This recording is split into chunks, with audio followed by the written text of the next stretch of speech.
Manuel López Forjas es licenciado en Humanidades por la Universidad Popular Autónoma del Estado de Puebla, en México.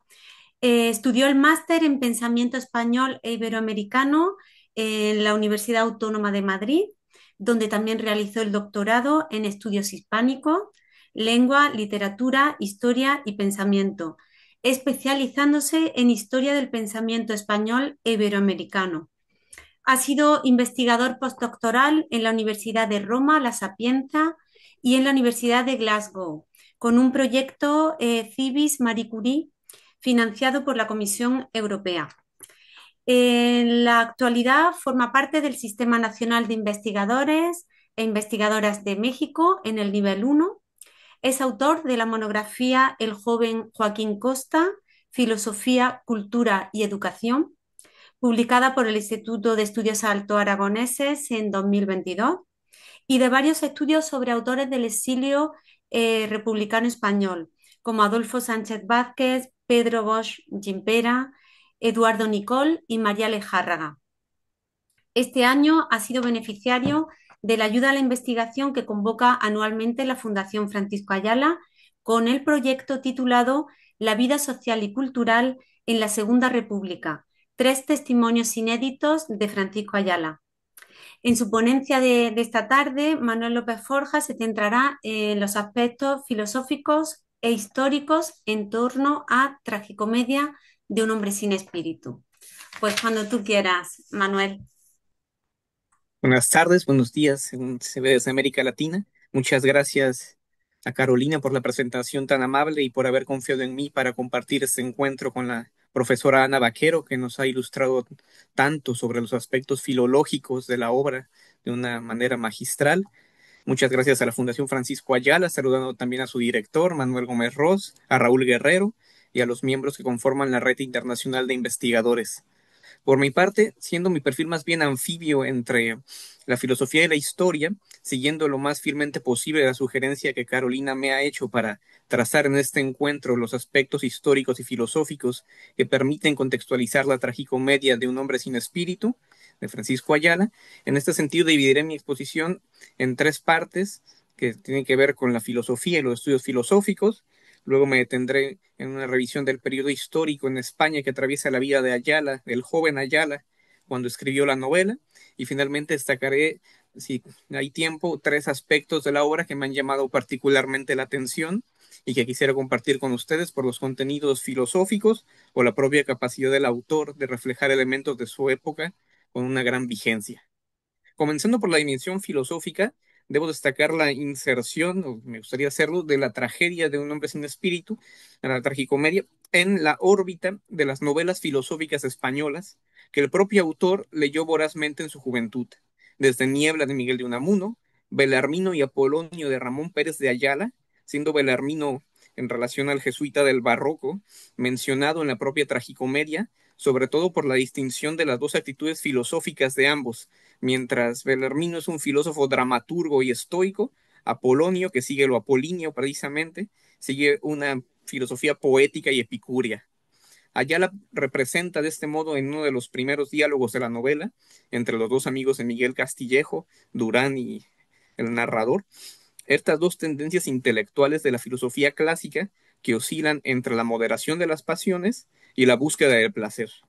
Pérez de Ayala, Ramón Pérez de Ayala fue uno de los autores preferidos a nivel literario de Francisco, y es graciosa la anécdota que él mismo cuenta ya en su exilio porteño, que un señor lo citó para conocerlo pensando que se trataba de Ramón Pérez de Ayala, y no pudo evitar la decepción de hacerle ver que era otro Ayala, y no, no Ramón Pérez de Ayala.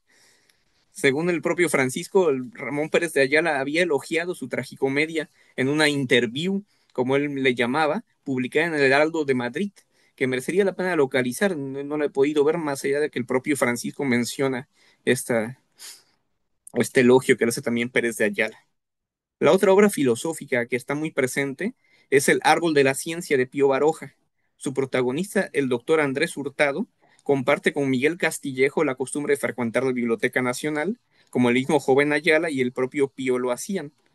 Es a través de Baroja como Ayala dialoga con la filosofía pesimista de Schopenhauer y del propio Nietzsche, cuyas ideas reproducen la actitud vital de su protagonista. En las propias reseñas de la época que ya mencionó la profesora Vaquero, que están incluidas en la nueva edición de la Tragicomedia, los críticos identifican sobre todo el estilo de la novela barogiana en Ayala, y tiene todo el sentido por el desarrollo de los diálogos y de la propia salud del protagonista Miguel Castillejo. Es esta tradición que ya había advertido Miguel de Unamuno sobre la peculiaridad de la filosofía española que está disuelta en su literatura. Y aparte de esta noción evidente, los ejemplos que acabo de mencionar me ayudan a insertar la tragicomedia no solo como novela filosófica, que lo es, sino además como una obra donde hay un personaje, al menos un personaje que es un filósofo. En este caso, don Ismael, que ya reseñó la profesora, el vecino de Miguel Castillejo. O hasta podríamos ponerlo a él mismo en su propio desarrollo como personaje, desde que participó con su padre, don Rodrigo, en ese diálogo con don Ismael. Aquí, por supuesto, está también la influencia de Pérez Galdós, donde la filosofía es manifiesta en sus personajes, en obras como El amigo manso o la familia de León Roche. Si me permiten un excurso sobre la cuestión de la filosofía, me parece importante encuadrar a Francisco Ayala dentro de este campo también, aspecto que no es tan común en los estudios sobre su obra. En alusión a nuestra amiga, también miembro de la red, Iliaris Avilés, recuerdo que en su tesis doctoral, que tuve el gusto de estar en el público, eh, dirigida más por el profesor Mora, pues ella contaba con extrañeza que se había encontrado que a Francisco Ayala le decían que era un periodista y le negaban el papel, que ella lo estudiaba como un filósofo. El tribunal quedó muy extrañado, recuerdo, aunque en realidad, pues luego estudiarlo como filósofo no es tan frecuente de todas formas. Sobre todo porque se suele confundir a Francisco Ayala, es otra cosa curiosa, con Francisco J. Ayala, un filósofo de la ciencia y evolucionista, que también hizo gran parte de su carrera en Estados Unidos y que ha sido curiosamente colaborador del hijo de Camilo José Cela, amigo de Ayala, el filósofo Cela Conde, ¿no? Iliaris además es la autora de uno de los artículos más recientes sobre la filosofía en Francisco Ayala, en las actas que coordinó el profesor Mora sobre laberintos del liberalismo, que fue un congreso celebrado precisamente en la Universidad de Murcia en 2015. Iliari, siguiendo la interpretación del doctor Pedro Cerezo de la Universidad de Granada, destaca la importancia de la ética filosófica en el liberalismo de Ayala y comenta como una gran aportación que todavía esperamos ver trabajada, como el texto original de Granadino, Puerto Rico, un destino ejemplar, esto ya más largo que el que está publicado en los archivos de la Universidad de Puerto Rico que ella consultó. A nivel de pensamiento español, disculpen el discurso largo, pero me interesa por la filosofía. Me llama la atención que José Luis Avellán, que es el gran autor de una historia crítica del pensamiento español en 8 tomos, en 6 volúmenes en 8 tomos, no menciona, no dedica una parte a Ayala, más que un párrafo ya en el último tomo, pero muy, muy vago, y eso me llama mucho la atención. Es ya en su obra, que, con el título censurado Filosofía Española en América, donde sí le dedica un capítulo dentro de la herencia orteguiana, pero en el gran manual de historia crítica no lo menciona más que en un párrafo. Ya luego esa obra de la filosofía española en América fue retitulada y publicada en México como El exilio filosófico en América, Los Trasterrados de 1939. Ayala, digo, Avellán, pues coloca a Ayala en esa herencia orteguiana, destaca como luego harán Iliaris y el propio Pedro Cerezo, la el liberalismo, el ethos a nivel filosófico, pero Avellán hace algo muy bonito en ese texto que coloca a Ayala dentro de la tradición del humanismo ecuménico hispano, que viene desde el Renacimiento como una alternativa a la política calculadora de Maquiavelo. Detecta una filosofía que dialoga con Erasmo de Rotterdam, que pasa por la ilustración y que desemboca en el desarrollo de ese ethos de la libertad.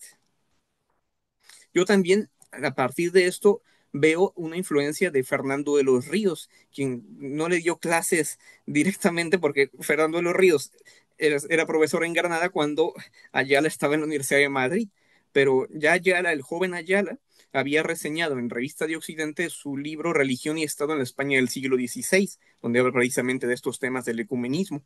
Pero también hay otra que seguramente conocía, que es el sentido humanista del socialismo, donde ya hay un desarrollo de ese liberalismo en Fernando de los Ríos.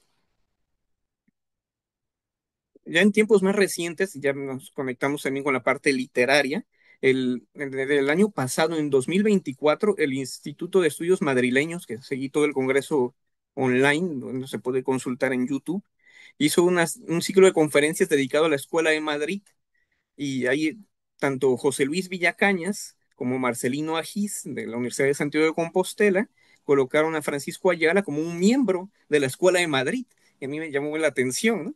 Ese concepto trazado por Julián Marías, que luego dijo no era escuela y no estaba en Madrid, pero en ese sentido me llama la atención que ya también lo insertan en esa gran escuela que realmente estaba más suscrita a la Facultad de Filosofía y pues estaban Ortega, Morente, Zubiri, Zambrano y Gauss. No, no había tantos miembros como después se irradia, ¿no? En las interpretaciones, ¿no?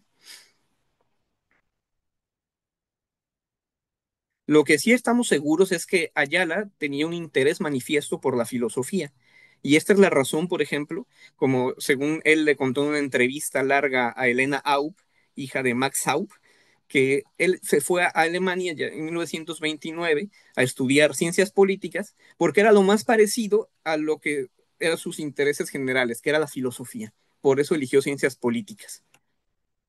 Ya por mi parte, entrando en la parte histórica, yo coloco a ese joven Ayala bajo la influencia de la tradición krausista socialista, krausista por Adolfo Posada y socialista por Fernando de los Ríos, Julián Besteiro y Luis Jiménez de Azúa, pero eso sí, con una influencia inicial de Ortega y Gasset fuera del ámbito teórico, curiosamente, de este ámbito filosófico, les digo, neocantiano, fenomenológico, historicista, académico, de los miembros de la Facultad de Filosofía de Madrid.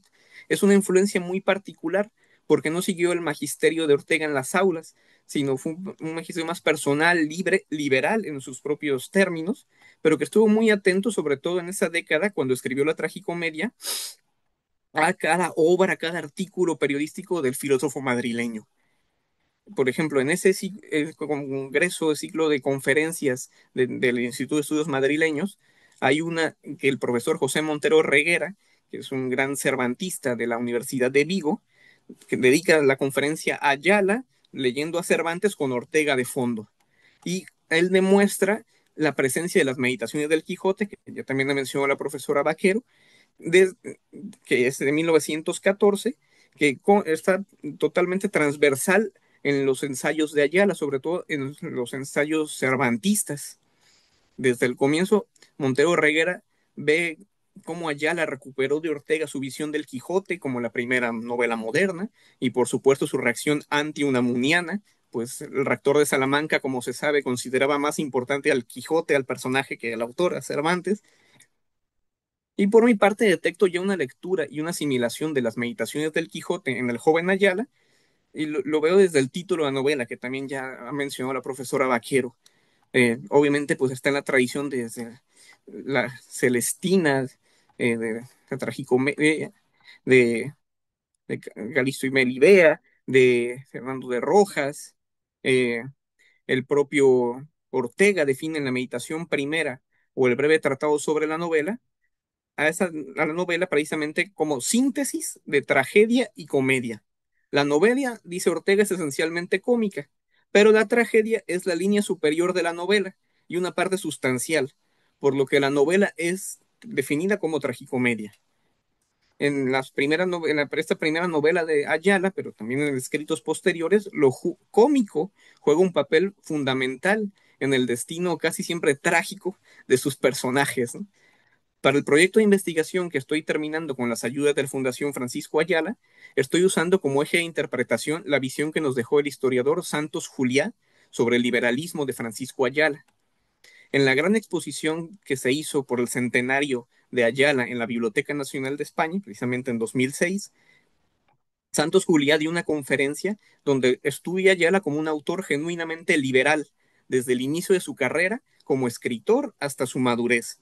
Juliá veía a Ayala como uno de los pocos autores liberales que se mantuvieron firmes en su actitud vital en la guerra civil y consideró que tras la caída de la República, el liberalismo español se quebró en la península ibérica y tras el exilio ya no quedaron liberales hasta la transición democrática. Para destacar ese temprano liberalismo de Ayala, Santos Juliá comentó sus primeros escritos que se publicaron en el tomo 7 de las obras completas ya en el 2014. Es decir, en el 2006 todavía no teníamos todos los artículos reunidos a disposición publicados, e incluso Santos Zulia llegó a pensar que el primer artículo de Ayala había sido el de la revista Atlántico titulado Nueva Política en 1929. Sabemos, gracias al trabajo de recopilación de Manuel Gómez Ros, Carolina Castillo y todo el equipo de la Fundación Francisco Ayala, que el primer texto que tenemos publicado de Ayala fue el artículo dedicado al pintor Julio Romero de Torres en la revista efímera Vida Aristocrática de 1923. Pero para entonces, Santos Julián en esa conferencia detectó ya una gran vocación liberal en un joven Ayala que se le atribuye a su propia genialidad de un joven intelectual de 23 años que reflexionaba sobre la falta de conciencia del Estado por parte de las izquierdas en España. Santos Julián apelaba al público en esa conferencia y decía, es curioso cómo encontrar esta denuncia contra la falta de responsabilidad del Estado y la necesidad de la conciencia del Estado en un joven tan como Ayala, ¿no? En un joven, en una persona tan jovencita, y que eso no lo tenía, según él, en otro en su generación, pues el propio Ortega y Gasset para Julia estaba más preocupado por la sociedad que por el Estado. Pues lo que el importante historiador sevillano, que era Julián, no mencionó es que Ayala, ese mismo texto de la revista Atlántico de 1929, lo inicia comentando la carta que Ortega dirigió a los jóvenes intelectuales españoles en 1929, exhortándoles a no caer en la trampa de seguir la división clásica entre derechas e izquierdas.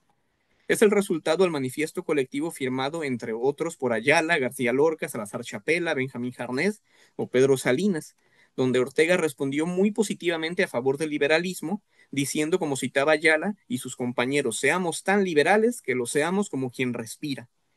Pero en ese mismo artículo estaba Ayala ya citando a Ortega desde un texto que se publicó en El Sol en 1925, el año de la tragicomedia de Ortega, titulado Entreacto Polémico. Se trata de una serie de 3 entregas donde Ortega critica al conde de Romanones y ahí criticaba a los izquierdistas por haber sido ellos mismos los que debilitaron al Parlamento y al gobierno, suspendiendo la Constitución y culpando de ello a los reaccionarios. Es esto lo que realmente estaba glosando Ayala en ese texto de la revista Atlántico de Nueva Política, y que Santos Juliá pues omitió por no tener todo el material disponible.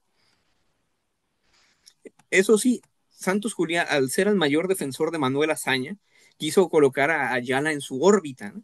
Creyendo que le hacía un favor, cuando en realidad sabemos que Ayala fue muy crítico con Azaña y consideró que tuvo un destino trágico por su actitud, citándolo textualmente, que la llamaba pusilánime, ¿no?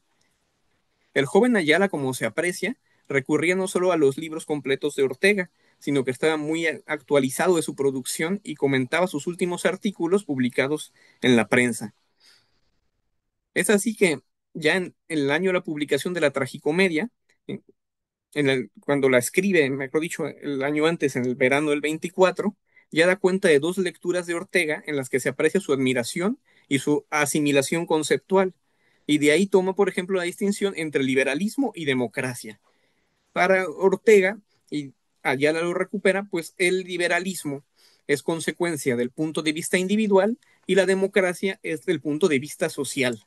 Y dice Ayala, pues ahí Ortega la ha clavado porque de verdad ha subrayado el punto esencial. Pueden ser dimensiones combinables, pero son irreductibles, liberalismo y democracia. La otra nota filosófica que subyace en la influencia de Ortega en Ayala, y en concreto en la tragicomedia de Un hombre sin espíritu, es a mi modo de ver la propia noción de espíritu. Es verdad que en la tradición literaria francesa del siglo XIX, incluso en Dostoyevsky, se encuentra este concepto de un hombre sin espíritu en varias obras dispersas, ¿no? Pero mi intuición, que les propongo aquí también, de forma solo propositiva y no demostrativa, es que Ayala estuvo influido por otro texto importante de Ortega, además de 1924, una conferencia de mayo del 24, que tendría sentido si la escuchó justo en el y lo escribió, la escuchó en el antes del verano que se puso a escribir la tragicomedia, que es Vitalidad, Alma y Espíritu. Recordamos que Ayala escribió, estaba muy al tanto de su producción, y es posible incluso que haya escuchado, como les digo, de viva voz esa conferencia. Y ahí Ortega distingue entre el espíritu como una dimensión universal y el alma como la participación individual. Es así como encontramos ese binomio tan común en Ayala, que ya hemos visto en el liberalismo, democracia, luego también lo aplica a literatura y sociología, o alma y espíritu. Es decir, esta tensión entre lo individual y lo colectivo. Esas serían, a efectos generales, las ideas filosófico-políticas del joven liberal Ayala que yo veo reflejadas en ese espíritu de la novela. A nivel histórico me permito destacar, ya para irnos acercándonos al final, dos reflexiones provistas por el Ayala Maduro en torno a la época en la que escribió la novela. La primera, de carácter más universal, tiene que ver con la dictadura de Primo de Rivera. Tenía un audio, pero bueno, si hay tiempo en el debate se los puedo proyectar mientras les cuento la anécdota, que justamente atraviesa ese periodo de la juventud universitaria de Ayala, del 20, pues lo que es la dictadura de Primo de Rivera, del 23 al 29. Y esto me llama mucho la atención. Ayala cuenta que él y su generación se burlaban de la dictadura de Primo de Rivera, que era más bien una dicta blanda, pues podían evitar fácilmente la censura, que era una dictadura bastante soportable y que era una década muy productiva a nivel intelectual y literario, de lo cual no hay duda. Sí estaban al tanto las críticas de Unamuno, del propio Valle Inclán o de Pérez de Ayala, pero que en términos generales eran conscientes de que era un gobierno militar que había respondido a la crisis y la caída del sistema de la restauración borbónica y que caería por su propio peso, tal como sucedió. Esa idea de la debilidad constante de la dictadura y de los intelectuales escritores la he confirmado en un historiador, Enrique Moradiellos, dedicada justo a la dictadura de Primo de Rivera, donde sí dice que varios intelectuales, incluso del ala republicana, socialista, que pues se tomaban un poco a broma, pues con sátira, la dictadura de Primo de Rivera, y ya estaban pronosticando la caída del régimen, que al final desencadenaría con esa debilidad y el error Berenguer, hecho famoso también luego por Ortega en su frase de lenda es monarquía, ¿no? La otra anécdota que quiero recordar es el ambiente universitario y literario en la juventud de Ayala, pues en sus autobiografías, pero ya también en la conferencia que estoy trabajando para la fundación y en otro testimonio, pues Ayala habla de su juventud como estudiante y de estas nuevas generaciones que se estaban abriendo paso y que implicaban un cambio. En ese sentido, pues cuando él iba en segundo año de Derecho, en la clase del profesor Luis Jiménez de Azúa, pues decía que Azúa les preguntaba para ver de qué calzaban, como dice, cuántos idiomas hablan, qué personajes autores del Renacimiento consideras importante, qué poetas leían. Y en esa pregunta, al menos 15 del grupo respondieron Lorca, Salinas, Guillén, Alberti, y el profesor Jiménez de Azúa quedó perplejo al no conocer esos nombres y pensar que le estaban tomando el pelo, ¿no? Porque eran poetas tan nuevos, casi clandestinos, que no los conocía, ¿no? Ya luego vio que hablaban en serio y se dio cuenta de ese cambio generacional que yo creo también está reflejado en la tragicomedia, ¿no? Incluso antes de las vanguardias, que el mismo Ayala habla de que todavía no había bebido el espíritu de las vanguardias para, para esta obra en concreto, ¿no? Y por este motivo, Miguel, ya que hablaron de Geisel Atei sobre Costa, pues Miguel, yo creo que Miguel Castillejo dejó atrás, dejó en su casa el retrato de Joaquín Costa, quien impulsó antes que Ortega la necesidad de europeizar España, ya, pues ya estaba para ellos consolidado en esa época la europeización, la apertura cultural, el liberalismo, y entonces ya esa visión triste de la política que Ortega les decía, tienen que dejar atrás la política triste de Costa, y es más, les invito a que hagamos una política alegre, ¿no?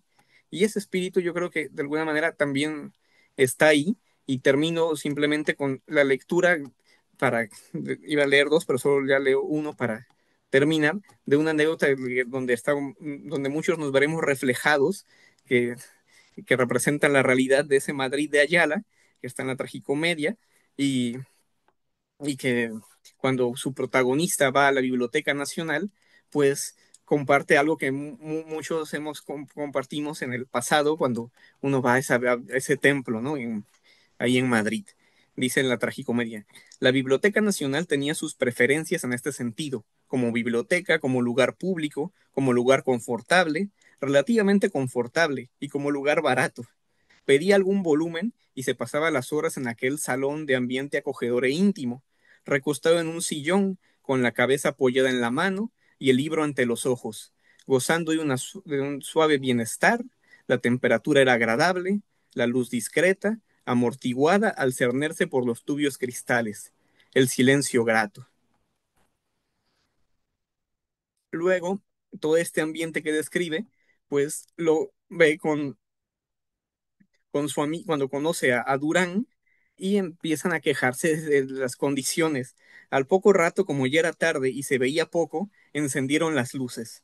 Los focos temblaban. Su luz, escasísima, solo llegaba a su apogeo de rato en rato, para permanecer en él varios segundos y tornar al temblor y a las alternativas de luz y opacidad. Esto es una vergüenza, gruñó el hombre pequeño y musculoso, cerrando su libro de un golpe. Durán. Una vergüenza, sintió Miguel, añadiendo, yo me marcho. Y yo, aquí es imposible leer. Todos los días ocurre lo mismo. Retiraron los sillones, se levantaron y devolvieron los libros. ¡Qué canallada! ¡Qué infamia! Murmuró todavía el hombre, lleno de cólera. Miguel, que le iba a los alcances, respondió, es inicuo, las trabas que ponen para la formación del espíritu. Y luego, pues yo terminaría mi reflexión ahí, esperando, dejando más tiempo para el coloquio y pues les agradezco mucho la atención, destacando estas anécdotas que no han cambiado en 100 años y que el joven Ayala nos permite rememorar. Muchas gracias.